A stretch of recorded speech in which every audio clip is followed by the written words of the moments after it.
ሰላሙ አለይኩም ወራህመቱላሂ ወበረካቱ። ውድ የቻናሌ ቤተሰቦች እንዴት ናችሁ? ደህና ናችሁ ወይ? እኔ አልሐምዱሊላህ ሰላም ነኝ። ዛሬም እንደተለመደው ምግብ እየሰራን ምሳ እየሰራን በጣም አስፈላጊ ስለሆነ ስለ ስደት ለሴት ልጅ በሚል ርዕስ መጥቻለሁ። አበረታቱኝ።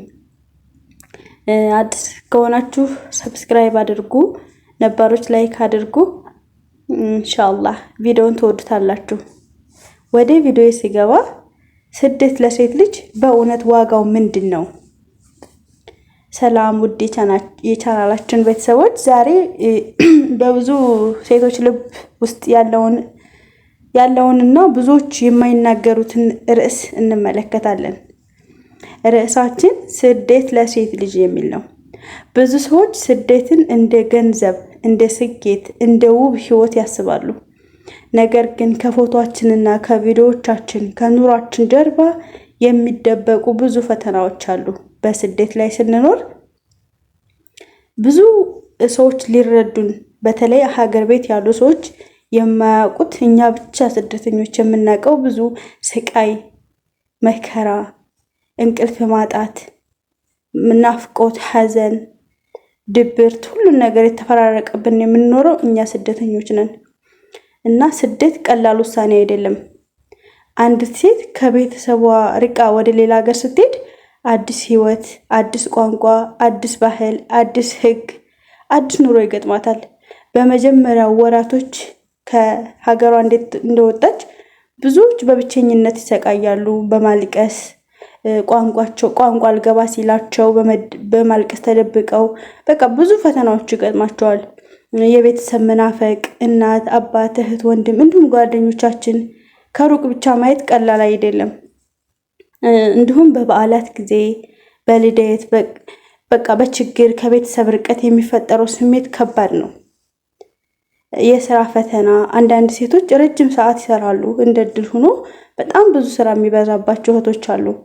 አንዳንዶች በቂ እረፍት አያገኙም፣ በቂ እንቅልፍ አያገኙም። ስለዚህ ስደት ከመሄዳችን በፊት ያኔ አዲስ ለመውጣት ያሰቡ ሰዎች ከመውጣታቸው በፊት በደንብ ሊያስቡበት ግድ ይላል። ስለ ስደት ስለመጣም ብቻ ህይወታችን ያማረ የሰመረ የተስተካከለልን መስሎ የሚታያቸው ብዙ ሰዎች ስላሉ። የስራ ፈተና፣ አንዳንድ ሰዎች በቃ በጣም በኃይለኛው እረፍት ያለ እረፍት ረጅም ሰዓት ስራ የሚበዛባቸው፣ ምግብ፣ ጽዳት፣ ሁሉ ነገር። ስለዚህ ከመሄዳችሁ በፊት ስለ ስደት በደንብ አሰቡበት። የአእምሮ ጤና፣ ብቸኝነት፣ ጭንቀት፣ ናፍቆት እንዲሁም ድካም አንዳንድ ሰዎችን ያስጨንቃሉ።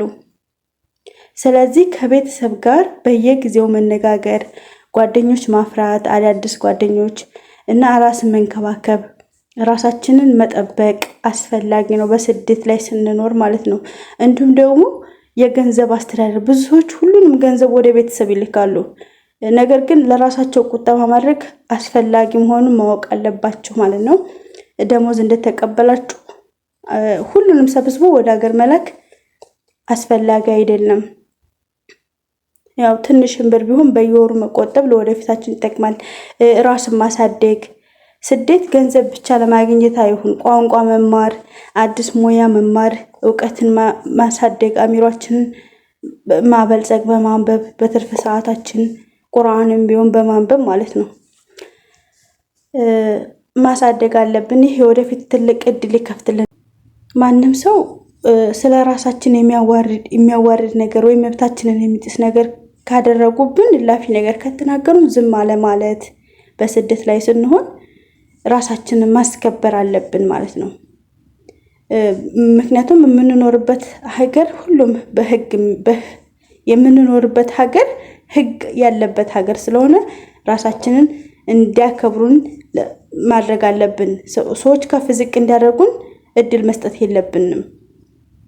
እንደገና ደግሞ የምንኖርበትን ሀገር ህግ በደንብ ማወቅ አስፈላጊ ነው። ብዙ ነገር በቃ አላድል ያለ አግባብ የምናደርገው ነገር እኛን አደጋ ላይ ሊጥለን ስለሚችል ስለምንኖርበት ሀገር ህግ ማወቅ አለብን ማለት ነው። ስደት የሚያስተምረው ስደት በነገራችን ላይ ብዙ ነገር ያስተምረናል። አንዳንዳችን ስደት መምህራችን ነው። ስደት ትዕግስትን፣ ኃላፊነትን፣ ጥንካሬን፣ ጊዜን እንዴት መጠቀም እንዳለብን ያስተምረናል። ብዙ ሰዎች ከብዙ ፈተና በኋላ ራሳቸውን አጠንክረው ወጥተዋል።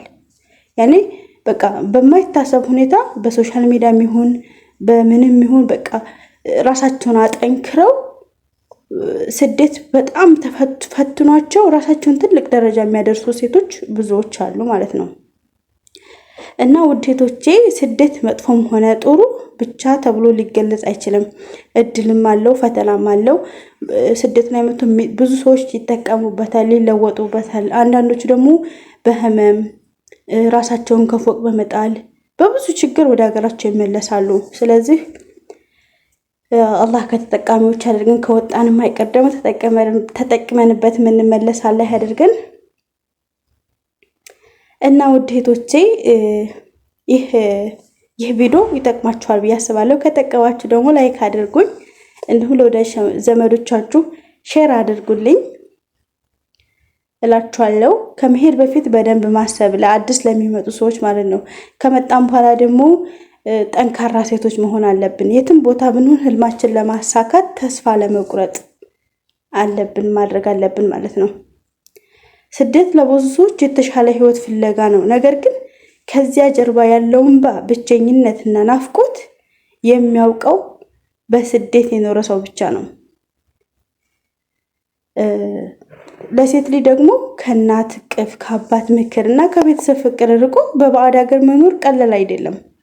አንዳንድ ቀን በድካም ትወድቃለች፣ ሌላ ቀን በናፍቆት ታለቅሳለች፣ ግን ለቤተሰቧ ስትል ትጸናለች።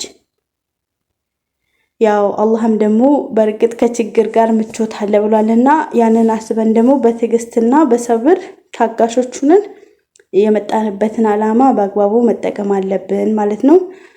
ውድ እህቴ በስደት ብትሆኝም ሶላትሽን አትተይ፣ ዱዓሽን አብዢ፣ ቁርአን አንብቢ፣ በአላህም ተመኪ። ምክንያቱም አላህ ባሮችን ሁኔታ ሁሉ ያውቃል፣ የሚወርደውንም እንባ ያያል። ስደት የገንዘብ ብቻ አይደለም፣ የትዕግስት፣ የእምነት፣ የጽናት፣ የፈተናም ነው። አላህ ደግሞ የሚታመን ሰው ተስፋውን አይቆርጥም። በመጨረሻም የምላችሁ ነገር አላህ በስደት ያለን እህቶቻችንን ይጠብቀን፣ ጤና፣ ሰላም፣ ሐላል ርዝቅና ሰብር ይስጠን። አላህ ደግሞ በሰላም ለሀገራችን ያውቃን፣ ሁላችንንም ሐላል የሆነ ርዝቅን ይስጠን። አላህ ከክፉ ነገር ይጠብቀን። ቻናሌን ሰብስክራይብ፣ ላይክ በማድረግ ተባበሩኝ ይላለሁ። ሰላም አለይኩም ወረህመቱላሂ ወበረካቱሁ።